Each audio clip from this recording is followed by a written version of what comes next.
Vinde a mim, todos vós que estáis cansados e penais a carregar pesado fardo, e descanso eu vos darei, diz o Senhor.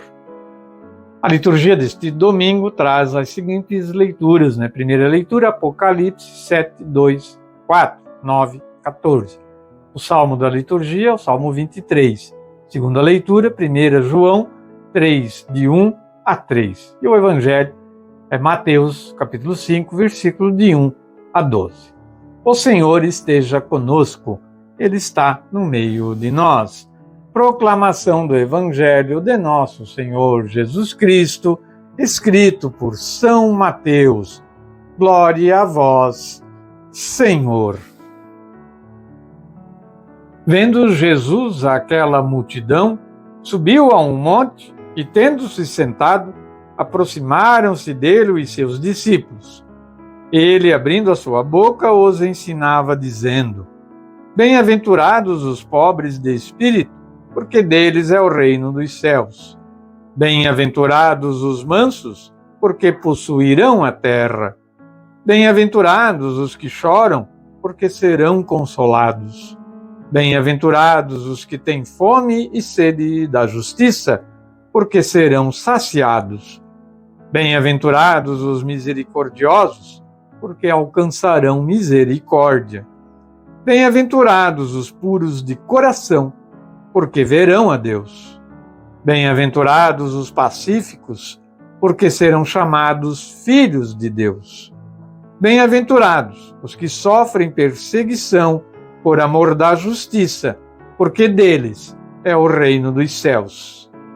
Bem-aventurados sois quando vos insultarem e vos perseguirem, e disserem falsamente todo mal contra vós por causa de mim.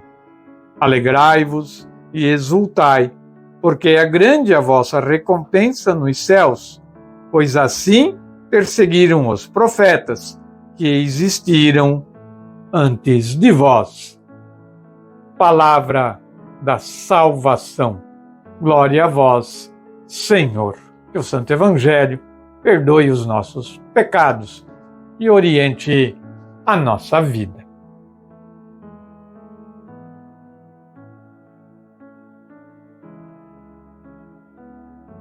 Vamos ver então a reflexão deste Evangelho de hoje, né? Do 31º domingo do tempo comum.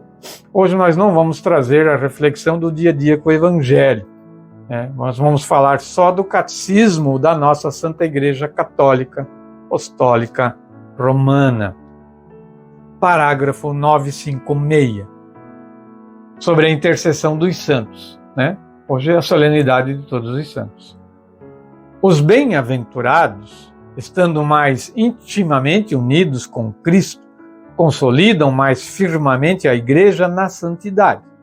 Eles não cessam de interceder a nosso favor diante do Pai, apresentando os méritos que na terra alcançaram, graças ao mediador único entre Deus e os homens, nosso Senhor Jesus Cristo. A nossa fraqueza é assim, grandemente ajudada pela sua solicitude fraterna. Não choreis, que eu vos serei mais útil depois da morte e vos ajudarei mais eficazmente que durante a vida.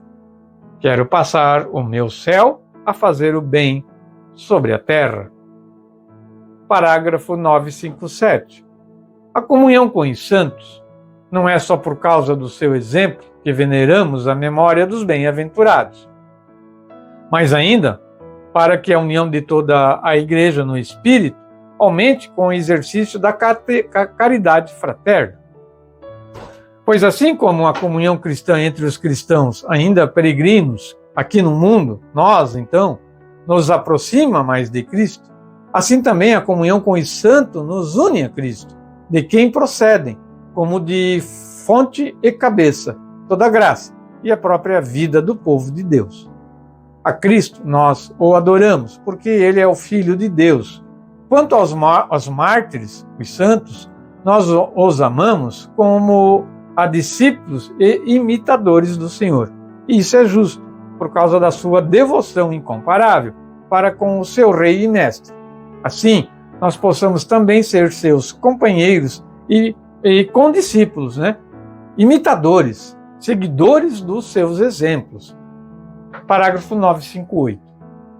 A comunhão com os defuntos, reconhecendo claramente esta comunhão de todo o corpo místico de Cristo, a Igreja dos que ainda peregrinam, que são nós que estamos aqui na Terra, venerou com muita piedade, desde os primeiros tempos do catolicismo, a memória dos defuntos. E porque é um pensamento santo e salutar rezar pelos mortos, para que sejam livres de seus pecados. Por eles ofereceu também sufrágios. A nossa oração por eles pode não só ajudá-los, mas também tornar mais eficaz a sua intercessão em nosso favor.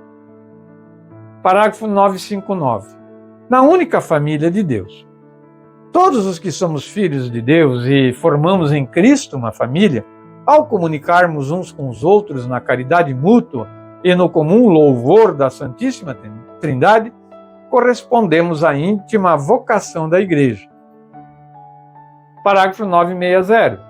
A Igreja é comunhão dos santos. Esta expressão designa, em primeiro lugar, as coisas santas, sancta, e, antes de mais, a Eucaristia, pela qual é representada e se realiza a unidade dos fiéis, que constituem um só corpo em Cristo. Parágrafo 961.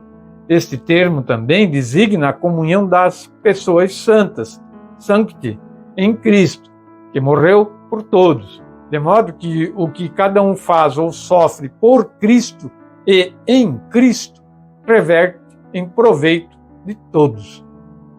Parágrafo 962, para encerrar, Nós cremos na comunhão de todos os fiéis de Cristo, dos que peregrinam aqui na terra, dos defuntos que estão levando a cabo a sua purificação e dos bem-aventurados do céu.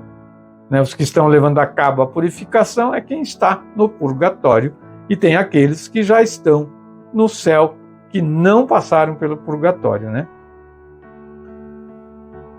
Formam esses todos uma só igreja, e cremos que nesta comunhão o amor misericordioso de Deus e dos seus santos está sempre atento às nossas orações.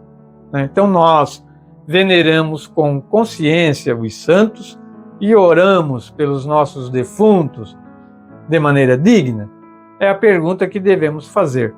Estamos colocando os santos como sinal de idolatria ou de maneira digna, venerando e seguindo apenas os seus exemplos? Porque é isso que Cristo nos pede. A igreja, ela é a igreja aqui e a igreja no céu. Então, nós temos esse momento aqui, depois, se praticarmos as boas obras, o momento no céu. Rezemos por isso e nos conscientizar que amar os santos é apenas seguir os seus exemplos.